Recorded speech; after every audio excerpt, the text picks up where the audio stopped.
Hello, everyone. Welcome to Tuesday, September 6, 2022, your Day Weather Podcast brought to you by Cowboy State Daily.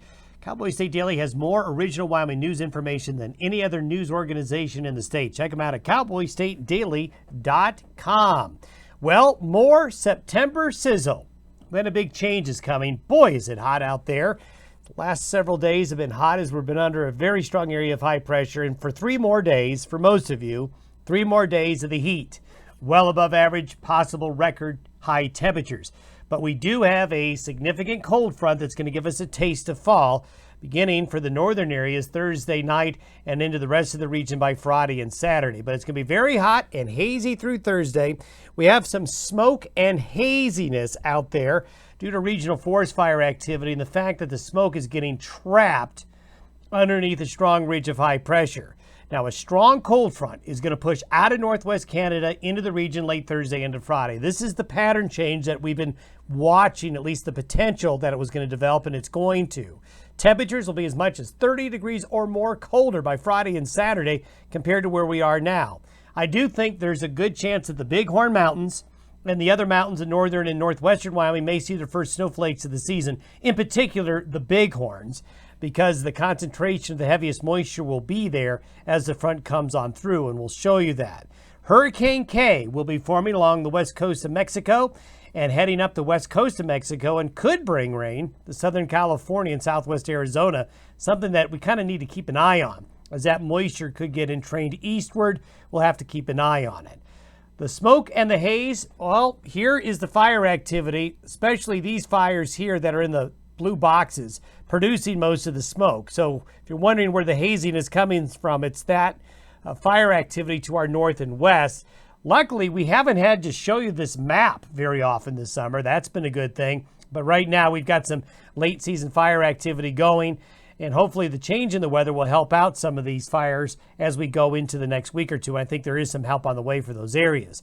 Satellite photo shows lots of orange and red of the dry air covering the Intermountain West. Any moisture you see here is mainly in the high levels. Expect back up here into Canada where that cold front is forming.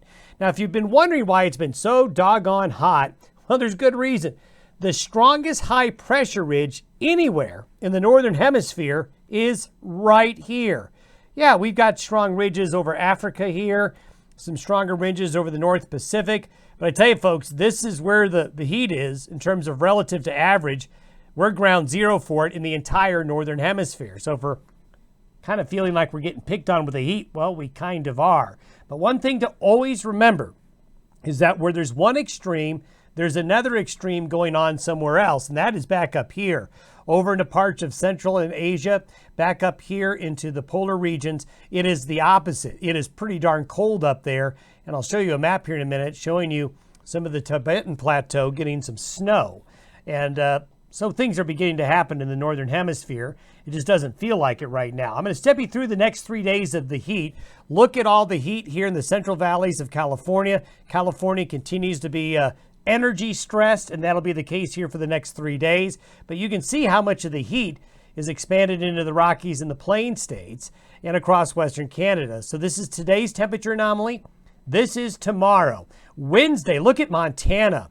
Southern sections of Alberta and Saskatchewan just scorching. California as well.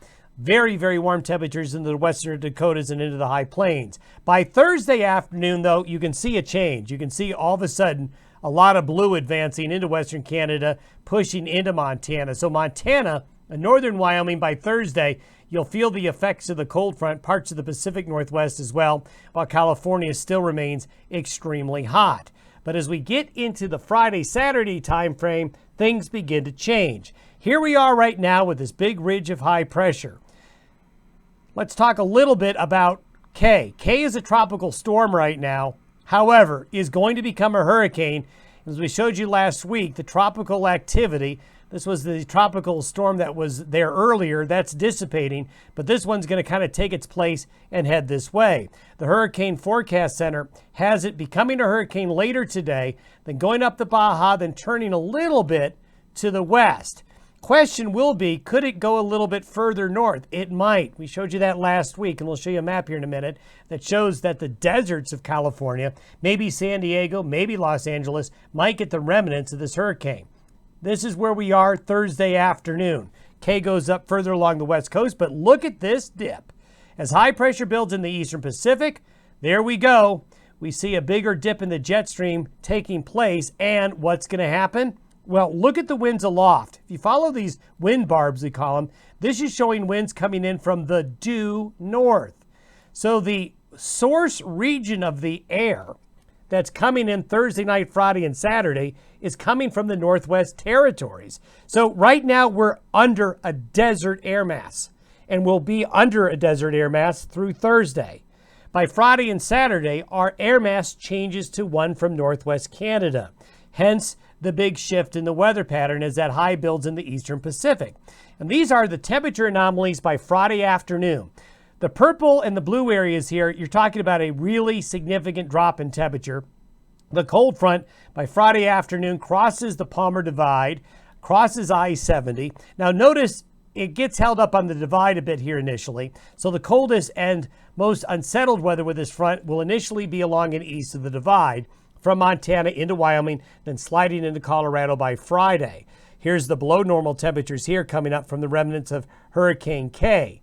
This is by noon Saturday. Look at the colder air getting all the way to Denver, pushing into Colorado Springs, all the way to Trinidad, getting into the New Mexico-Colorado border area. So this is in stark contrast to the exact opposite of the heat that we're going on right now. So this will be a bit of a shock to the system, although I'm hearing a lot of complaints about the heat.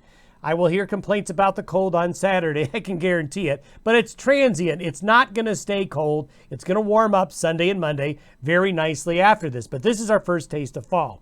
These are the forecasted high temperatures for Saturday.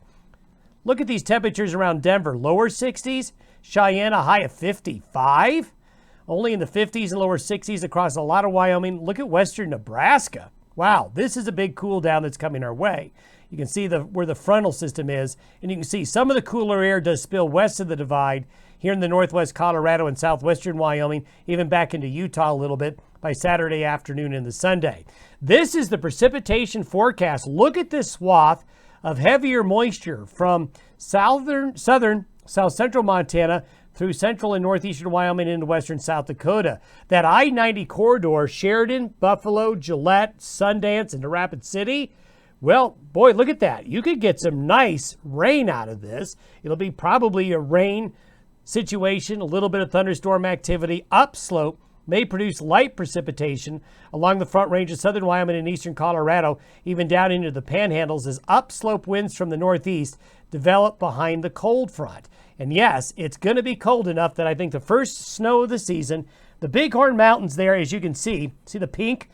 The Bighorn Mountains have the best chance of seeing the first snow of the season. I think it's a really good chance, probably as low as 9,000 feet. You're going to see some snow up there over the higher mountain peaks. This will mainly be Friday into Friday night, and even up into the Beartooth Mountains here, into Yellowstone National Park, even over Togety Pass. There could be some flakes of snow as well.